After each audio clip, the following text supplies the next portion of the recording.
देश में लोकसभा चुनाव संपन्न हो गई है। आपने भी 2 सीटों पर लोकसभा चुनाव लड़ा था, हजारीबाग और रांची। एक अच्छे स्कोर करके समाज को एक बहुत अच्छा संदेश देने का काम किया।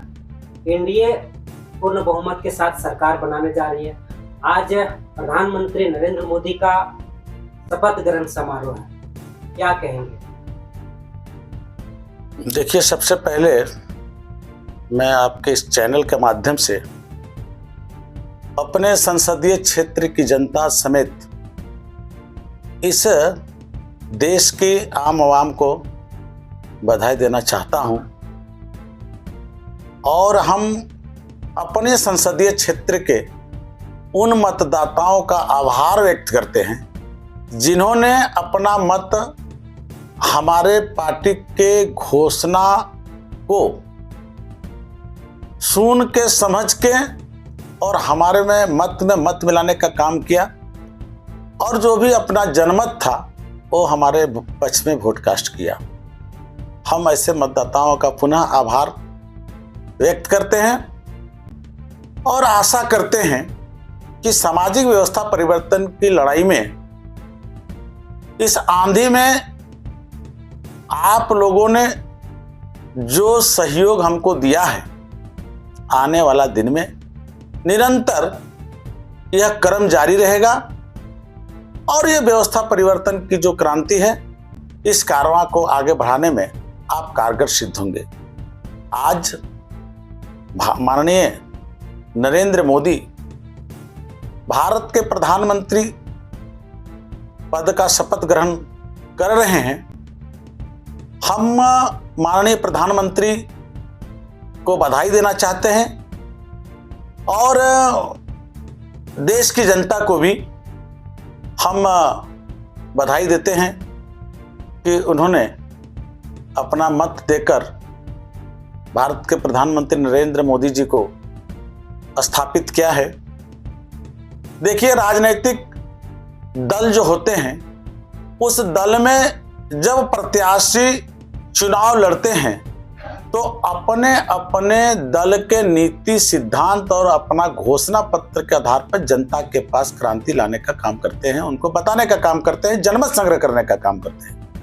लेकिन जब जनमत संग्रह का काल खंड खत्म हो जाती है और जब वह कोई बहुमत दल का नेता सामने उभर के आता है और वह एक ऐसे पद का वह ग्रहण करता है जो पूरे भारतवर्ष के जनता के लिए सर्वोपरि पद है, तब वह दल पर नहीं बल्कि वह कुर्सी भारत की जनता के लिए सर्वोपरि है और वह व्यक्ति पूरे देश का जो है सो प्रधानमंत्री होता है या उस पद का नेता होता है।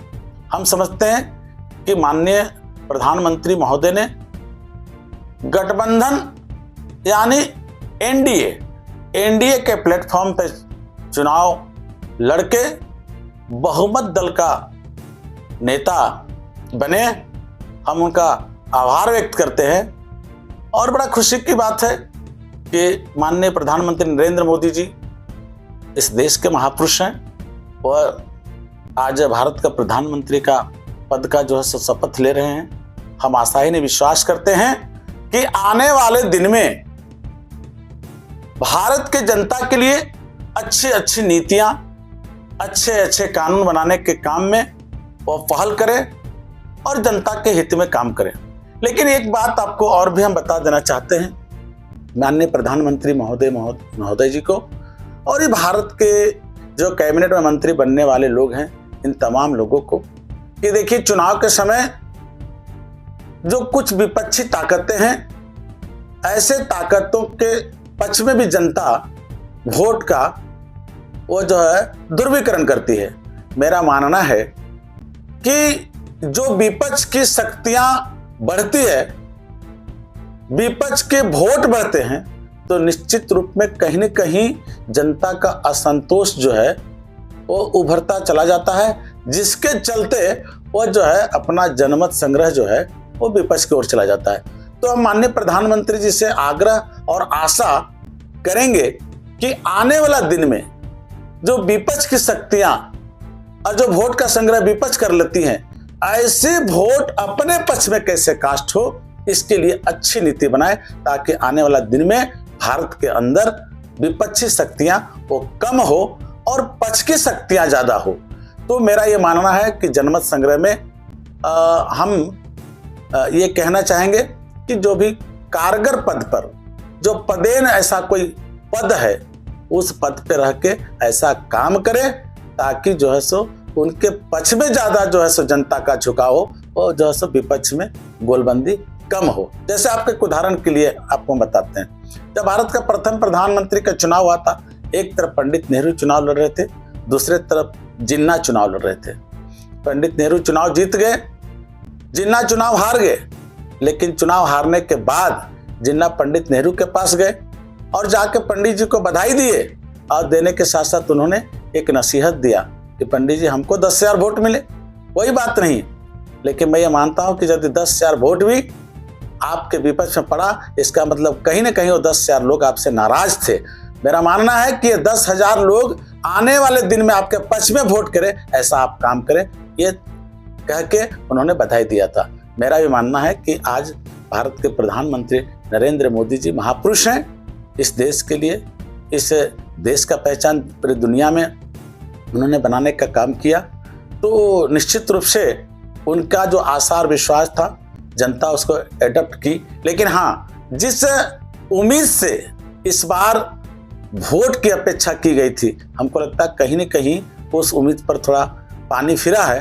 तो हम जो अपना ये कहना चाहेंगे और आग्रह और विश्वास के साथ अनुरोध भी करना चाहेंगे कि आने वाला दिन में जो भी इस देश में विपक्ष में वोट पड़ रहे हैं, उसको मजबूती से अपने पक्ष में कैसे आवे, इसके लिए बढ़िया विधेयक लाने का काम किया जाए। प्रधानमंत्री नरेंद्र मोदी 400 पार का नारा दिए, वो एक ख्वाब ही रह गया। लेकिन विपक्ष भी एक ऐसा नैरेटिव गढ़ा जो कामयाब हो गई। आज वो जो नैरेटिव आज उसी के माथे पे चढ़कर तांडव कर रही है। कितना प्रलोभन लोकतंत्र के लिए खतरा मानते हैं? देखिए क्या है, लोकतंत्र एक महापर्व है। इस महापर्व में जनमत संग्रह करने की प्रक्रिया है और भारत के तंत्र में हमने आपको आज भी और आज के पूर्व भी ये बताया कि सुनिए, संवैधानिक दृष्टिकोण को ध्यान में रखिए। जिस संविधान में एक वोट का अधिकार देने का अधिकार माननीय बाबा साहब अम्बेडकर सहित संविधान समिति के लोगों ने इस देश के आम आवाम को दिया था, कहीं न कहीं आज जो है इस देश के अंदर जो समाज के अंतिम पंक्ति में खड़े लोग हैं, जिसका वोट का आप संकलन करते हैं, जिसके वोट को संग्रह करने में आप लुभावनी बात बोलते हैं, राजनीतिक भागीदारी के सवाल पर आप टिकट देने में कोताही करते हैं, दलित पिछड़ा समाज को आप जो है सही जगह पे खड़ा करने के लिए राजनीतिक अधिकार से वंचित रखते हैं। तो मैं आपको बताता हूं, देखिए अब 1947 के बाद देश की आजादी हुए हमको लगता है 77 साल के आसपास हो गए। इस 77 साल में भारत के अंदर बहुत बदलाव आया है। जो समाज कल तक सोया हुआ था या जिस समाज के वोट को खरीदा जाता था, जिस समाज में शिक्षा का अलख नहीं थी, ऐसे समाज के लोगों के बीच राजनीतिक चेतना की कमी थी। तब आप क्या करते थे? अपने हिसाब से काम करते थे। लेकिन अब भारत के अंदर रहने वाले आम आवाम भी अपने भारत के संविधान और अपना मौलिक अधिकार को समझने लगे हैं, तो निश्चित रूप से राजनीतिक भागीदारी की बात करने लगे। और जब राजनीतिक भागीदारी के सवाल पर आप उनको तरजीह नहीं देंगे, तो जैसा आज हमें देख लीजिए, हम भागीदारी पार्टी के प्रदेश अध्यक्ष हैं, भागीदारी पार्टी के राष्ट्रीय अध्यक्ष प्रेमचंद प्रजापति हैं। इस तरह आज अगर हम जिस परिवार से, जिस समाज में जन्मे हैं, प्रजापति समाज, आप देखे होंगे पूरे भारत में 12 करोड़ के आसपास हमारा प्रजापति समाज का आबादी है और ये पूरे दुनिया कहती है कि प्रजापति समाज भारतीय जनता पार्टी को वोट करती है, नो डाउट। लेकिन जब हम जाते हैं आपके पास टिकट मांगने के लिए कि भाई हमारा समाज का भी एक प्रतिनिधि लोकसभा में जाए, हमारे समाज का भी प्रतिनिधि विधानसभा में जाए, तब आप हमको जो है किनारा करते हैं। मेरे जैसे जैसे और भी जो समकक्ष जातियां हैं, दलित अति पिछड़े समाज के लोग, जो आज आपके सामने राजनीति के लिए भीख मांग रहे हैं, राजनीति का टिकट के लिए आपके सामने गिड़गिड़ा रहे हैं, आप क्या करते हैं? आप उन्हें इग्नोर करते हैं। तो मेरा मानना है कि ऐसे लोग जो आपके साथ गोलबंद हैं, गोलबंद होकर पिछले 50 साल से आपके साथ कंधे पे कंधे मिला के चल रहे हैं, तो यदि ऐसे लोगों को राजनीतिक भागीदारी सुनिश्चित आप नहीं करोगे तो वो मोर्चा बनाएगा। आज हमको देख लीजिए, हम लोग भागीदारी पार्टी के रूप में पंजीकृत करके पूरे भारत में आज करीब करीब जो है 2.5-3 दर्जन जो है सीट पर हम लोगों ने लोकसभा चुनाव लड़ा। इसकी जरूरत क्या थी? अगर राजनीतिक भागीदारी हमको मिल जाता, राजनीतिक हिस्सेदारी मिल जाती, तो आज हमको भागीदारी पार्टी बनाने का, भागीदारी मंच बना के अपने मौलिक अधिकार के लिए लड़ने का जरूरत क्या थी? तो कहीं न कहीं इस देश के जो रिकॉग्नाइज पॉलिटिकल पार्टियां हैं, ऐसे रिकॉग्नाइज पॉलिटिकल पार्टियों ने इस देश के बहुआयामी संख्यक जो आबादी वाले जो बिरादरी के लोग इस देश में रहते हैं, जिनका एक वोट का मौलिक अधिकार है, उनको राजनीतिक हिस्सेदारी पर कहीं न कहीं सौतेलापन का व्यवहार किया जा रहा है, जिसके चलते आज बड़े पार्टियों का जो वोट का प्रतिशत है वो घट रहा है, क्योंकि छोटे दल भी तो अपने पे। अभी आप एक बात बताते हैं, जयराम महतो जी है, हम उनका सम्मान करते हैं, इसलिए सम्मान करते हैं क्योंकि अगर जयराम महतो अपने बलबूते पर विदाउट राजनीतिक दल का कोई मंच स्थापित करके आज झारखंड के धरती में एक अच्छा जो है वोट का संग्रह किया, हम उसको दाद देते हैं। जयराम महतो को तेवर है उसके अंदर। तो मेरा कहना है कि यदि ये तेवर दिखा के नौजवान सामने आ रहा है, तो निश्चित रूप से कहीं न कहीं उनके अंदर वह भावना पनप रही है, जो भावना बड़े पॉलिटिकल पार्टी के लिए जो है एक विषय है।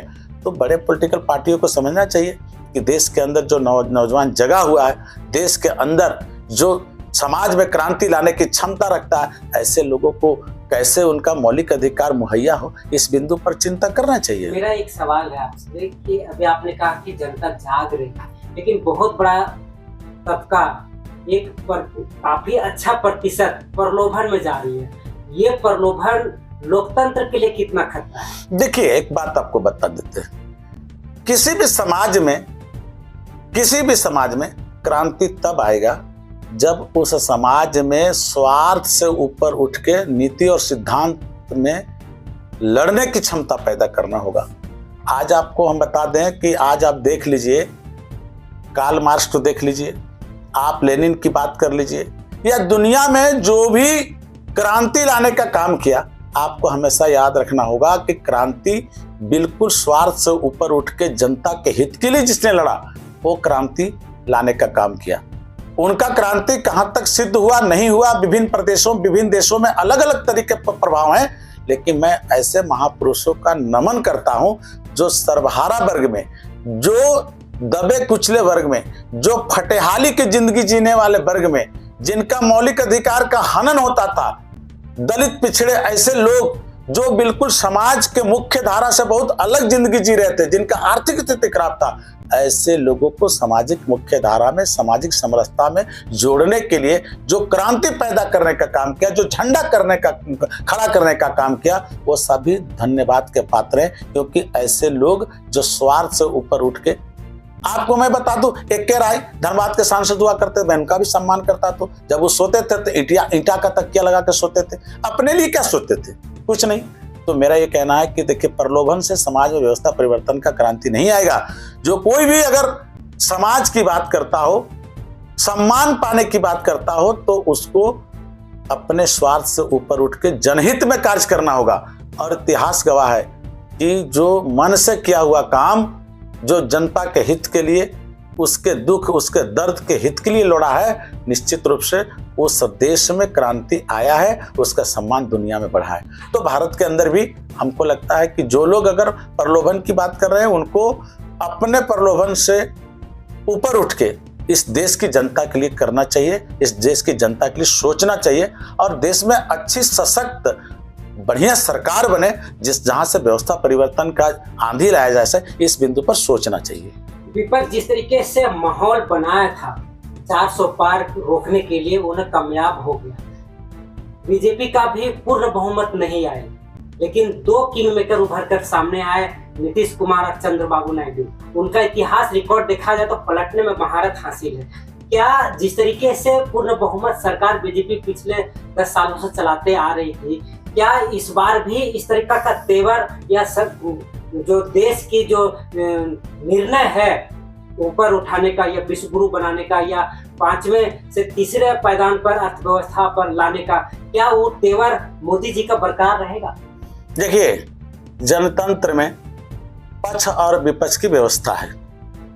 हर दल के लोग जो सरकार के विपक्ष में होते हैं उनका मानना होता है कि सरकार के क्रियाकलाप पर ध्यान देकर और जनता को यह बताया जाए कि जो सत्ता शासन में सरकार स्थापित है उनका क्रियाकलाप जनता के पक्ष में नहीं है।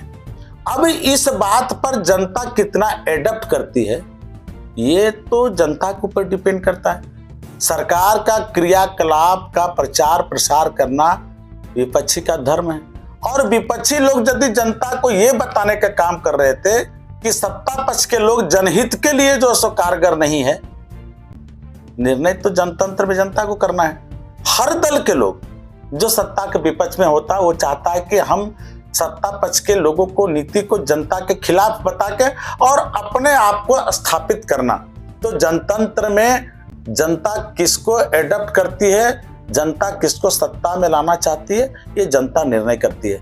आम मास चुनाव में जो वोट होते हैं और उस वोट का जो रिजल्ट होता है उससे जनता को और सत्ता पक्ष और विपक्ष को यह समझना चाहिए कि मेरा राजनीतिक कद कितना बड़ा और कितना छोटा है, और इसको आकलन करके जो आने वाला दिन है उस दिन के लिए तैयारी करना चाहिए और जनहित के लिए कारगर नीतियां बनाना चाहिए ताकि जनता खुल के उस आदमी को सत्ता में स्थापित करे जो उसके पक्ष का काम करे, जनता संतुष्ट हो।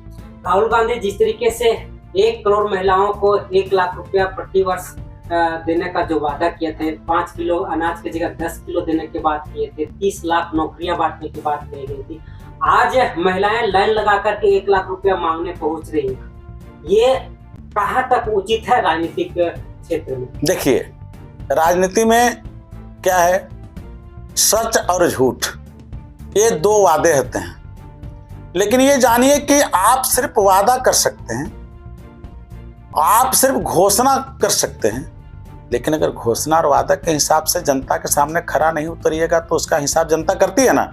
मेरा कहना है कि मैनिफेस्टो में कल कौन क्या बोलता है, हमारे सत्ता पक्ष के लोग भी बोले थे, 15 लाख रुपया की बात बोले थे। तो मोदी जी बराबर हमेशा बोलते हैं 15 लाख नहीं दिए, लेकिन हमने 5 लाख का आयुष्मान कार्ड बनाया जिससे कि आपका जीवन बच रहा है, स्वास्थ्य आप लाभ ले रहे हैं, तो 15 लाख में कब नहीं। ये मेरा ये कहना है कि आप घोषणा जो करते हैं, अपने घोषणा पर आप कितना खरा उतरते हैं वो जनता उसको देख रही है। जनता कितना संतुष्ट होती है वो जनता समझती है। आज आप एक बात बताइए, 400 से की पार की बात करते हैं, हम समझते हैं कि जो दावे के साथ 400 से पार की बात हम कल कर रहे थे आज वो नहीं हुआ। इसका मतलब कहीं ना कहीं हमारा जो है अपना जो मिशन था और जनता से जो हमको उम्मीद थी हम उस पर खड़ा नहीं हो पाए। तो मतलब ये हुआ कि जो आप योजना बनाते हैं, जो आप घोषणा करते हैं, उस घोषणा पे कितना आप इम्प्लीमेंट जनता के लिए कर पाते हैं वो आम चुनाव में दिख जाता है। मेरा मानना है कि कहीं न कहीं इस बार सत्ता पक्ष का गिरावट आम जो है सो चुनाव में आई है और इस गिरावट को भविष्य के लिए सोचना चाहिए, समझना चाहिए और सोच समझ के ऐसा गिरावट दोबारा ना हो इसके लिए अच्छी नीति बनाना चाहिए। और हम समझते हैं कि माननीय प्रधानमंत्री इस देश के अच्छे प्रधानमंत्री हैं, नीतियां बनाना जानते हैं, तो कहीं ना कहीं हमको लगता है इसको पाटने में कारगर जो है सो सिद्ध होंगे। और हम भगवान से मनाते हैं कि देश की जनता के लिए, 140 करोड़ जनता के लिए प्रधानमंत्री की कुर्सी पर बैठ के अच्छी नीतियां बनाएं।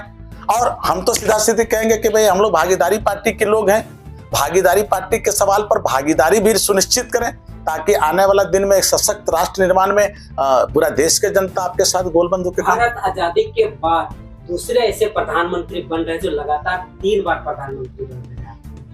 इसको लेकर के देश को और झारखंड वासियों को क्या कहेंगे आप? नहीं, हम तो बड़ी खुशी की बात है। देखिए, जनमत की बात है।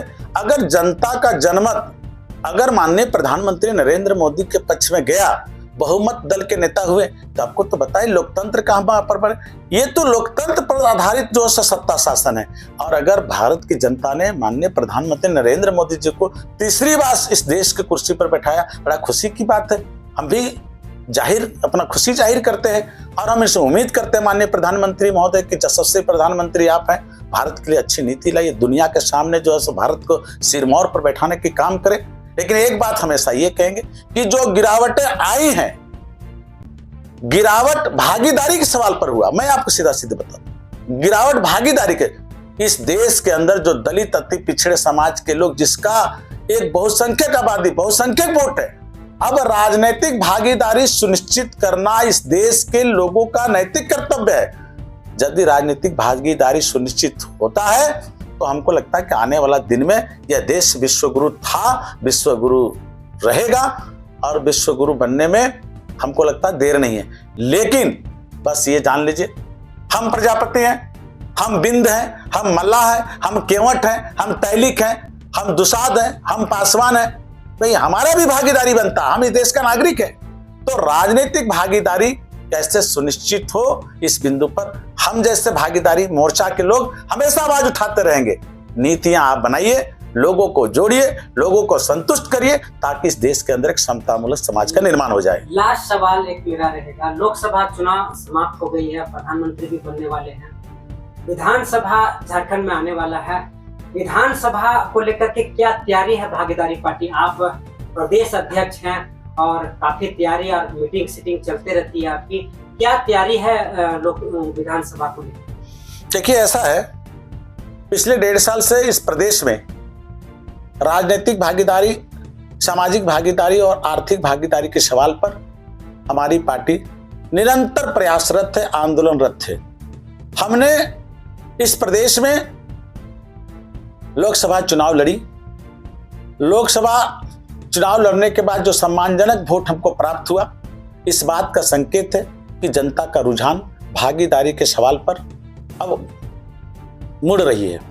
मेरा मानना है कि आने वाला विधानसभा चुनाव में हम झारखंड प्रदेश के करीब करीब 70 सीट पर हम प्रत्याशी खड़ा करेंगे।